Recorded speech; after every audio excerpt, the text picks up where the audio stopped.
دعونا أيضا ننقل لكم قصة أخرى لها ارتباط بموضوع كلامنا.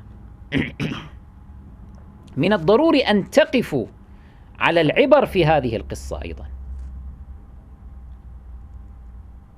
ما هي القصة؟ القصة هذه ذكرها أحد أكابر علمائنا المجتهدين، آية الله الميرزا أبو الفضل الطهراني رضوان الله تعالى عليه.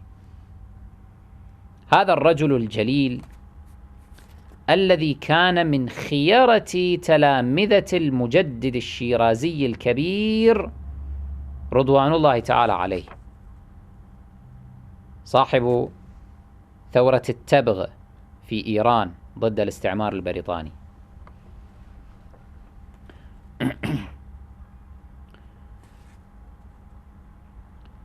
الميرزا أبو الفضل الطهراني يقول فيه المحدث القمي صاحب مفاتيح الجنان رحمة الله عليه، يقول: هو خاتم رقيمة الأدب، هو خاتم رقيمة الأدب والفضل، الحاج ميرزا أبو الفضل صاحب كتاب شفاء الصدور في شرح زيارة العاشور. والميرزا أبو الفضل عالم فاضل فقيه أصولي متكلم، إلى آخر ما قاله في مدحه والثناء عليه رحمة الله عليه. الميرزا أبو الفضل لديه كتاب مشهور يشرح فيه زيارة عاشوراء القدسية، اسم هذا الكتاب شفاء الصدور في شرح زيارة العاشور. هناك حين يشرح ويعلق على قوله عليه السلام: اللهم خص أنت أول ظالم باللعن مني وابدأ به أولا ثم لعن الثاني والثالث والرابع اللهم لعن يزيد خامسا، لما يعلق على هذا المقطع من زيارة عاشوراء القدسية يؤكد على أن المراد بهؤلاء الأربعة هم أبو بكر وعمر وعثمان ومعاوية، ويستدل على جواز لعنهم والنيل منهم. وبالمناسبة يذكر قصة أحد خونة التشيع من المعممين الذين كانوا في ذلك الزمان. هذا الخائن كتب من أجل إرضاء أهل الخلاف، كتب رسالة في حرمة سب أبي بكر وعمر. ويذكر الميرزا الطهراني في كتابه كيف تصدى له المجدد الشيرازي الكبير وأفتى بوجوب الحد عليه. يقول الميرزا الطهراني رحمة الله عليه، يقول: ومما كتبناه يظهر كفر هؤلاء الأربعة وجواز لعنهم وظلمهم كالشمس في رابعة النهار بينة واضحة، أي بينة واضحة على جواز لعنهم، لأن الله تعالى قد لعن الظالمين في كتابه. من هذه الجهة كان الإمام الصادق عليه السلام ملزما نفسه بعد كل فريضة أن يلعنهم، إلى أن يقول: والآيات المؤولة بلعنهم والمصرحة به كثيرة، وهو من ضروريات مذهب الشيعة ومن المطاعن الموجهة إليهم من عدوهم، ولم ينكر ذلك أحد ممن انتمى إلى هذا المذهب سوى واحد جاهل ضال مضل في أيامنا ظهر في كشمير وكتب رسالة في منع سب الشيخين، وضم صوته إلى صوت السنة ورقص على حبالهم، وخدع بأساطير طائفة من العوام أخفاء الهام سفهاء الأحلام وترهاتهم، وخدع جماعة بطاماته وجريراته من الجهال، وأقام فتنة بحيله وألاعيبه وأساليبه ونفاقه وتملقه، وأنشأ سقيفة جديدة. والعجيب في الأمر أن الرجل مع كونه من أوائل الطلاب من طلاب الحوزة قليل المعرفة خال من العلم، وهو من رؤوس الفساق ومشايخ أهل الكبائر، يدعي الاجتهاد ويتصدى للإفتاء، بل أحيانا يدعي لنفسه الأعلمية ويطنطن بها تحت الستار، وتظهر من تحت رماده فتاوى غريبة تدل على الجهل.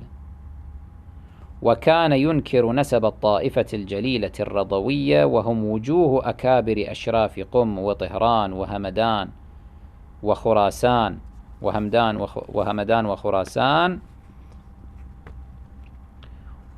وسيادتها وغيرهم من أمثالهم،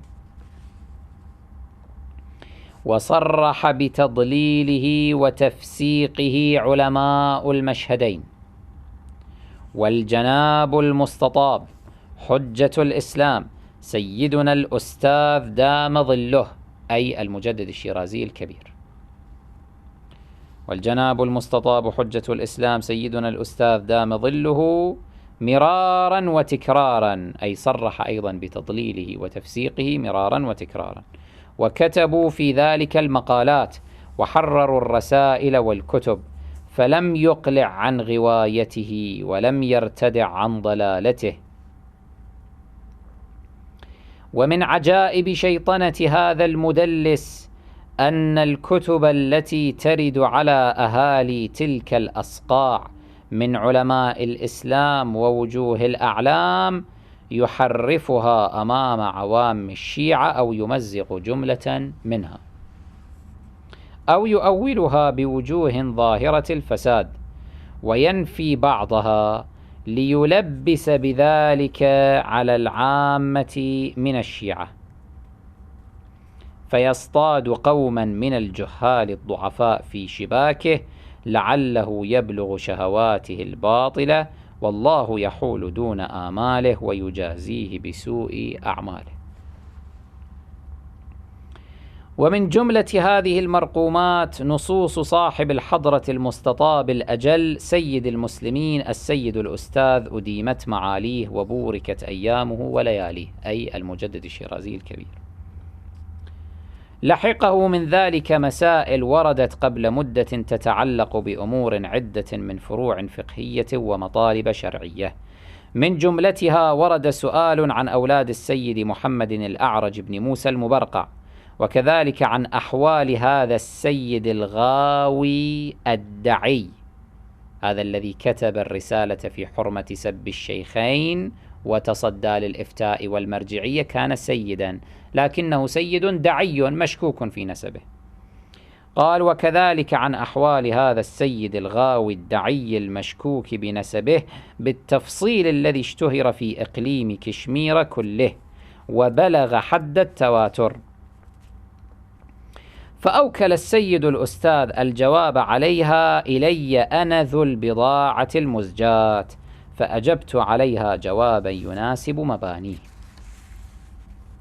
وكتب في حق هذا السيد الدعي بإملاء الأستاذ دام ظله: إن هذا ذو حماقة ولا ينبغي أن يصغى أحد إلى هذه الخرافات والأباطيل، بل مثل هذه الكلمات توجب عليه الحد.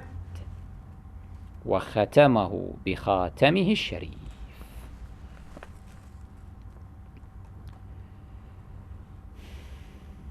ما هو المستفاد من هذه القصة ومن هذا الكلام الذي ذكره الميرزا الطهراني رضوان الله تعالى عليه؟ المستفاد أمور.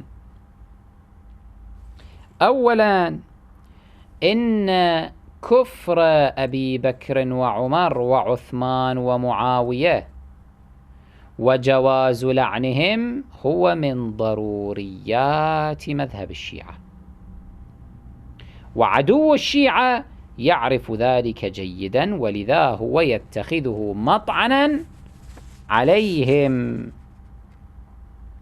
يقول: والآيات المؤولة بلعنهم والمصرحة به كثيرة، وهو من ضروريات مذهب الشيعة ومن المطاعن الموجهة إليهم من عدوهم. زين. ثانيا، من الأمور التي نستفيدها أن أحدا من علماء مذهب الشيعة لم ينكر تكفير هؤلاء الأربعة وجواز لعنهم سوى شخص واحد في تلك الأيام، وهو سيد مشكوك في نسبه، ظهر في كشمير الهندية ينتحل المرجعية، كتب رسالة في حرمة سب أبي بكر وعمر تقربا إلى أهل الخلاف ورقصا على حبالهم، وأنشأ سقيفة جديدة. شخص واحد كان في ذلك الزمان قد أنكر كفر أبي بكر وعمر وحرم سبهما، وهو منتحل للمرجعية. لو أن الميرزا أبو الفضل الطهراني بعث من قبره اليوم ورأى كم رجلا منتحلا للمرجعية يقول بمثل مقالة ذلك الرجل ويفتي بحرمة النيل من رموز إخواننا كما يزعمون، لو بعث الميرزا الطهراني قدس الله نفسه من قبره ورأى هذا الواقع للطم على رأسه ولقال: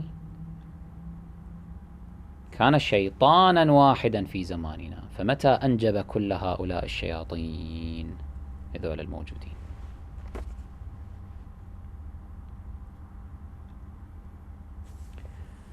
من الأمور التي نستفيدها أيضا من هذا الذي ذكره الميرزا الطهراني، الأمر الثالث أن العلماء في المشهدين تصدوا لهذا البتري الخائن وأفتوا بتضليله وتفسيقه، وعلى رأسهم المرجع الديني الأعلى في زمانه آية الله العظمى المجدد الشيرازي الكبير رضوان الله تعالى عليه. حكم عليه، على ذلك الداعي الخائن، حكم عليه بوجوب الحد. وهذا يعطينا صورة أنه كيف كان علماؤنا حريصين على سلامة هذا المذهب الشريف من أن يتلاعب بمبادئه وثوابته.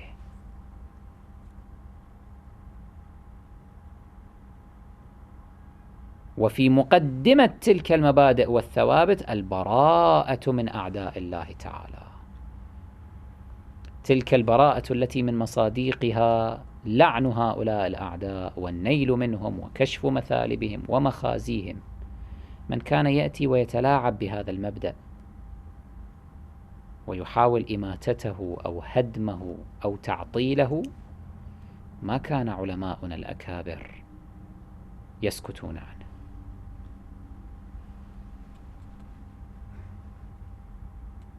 بل أفتى مثل المجدد الشيرازي الكبير وهو من هو بوجوب الحد على أمثال هؤلاء.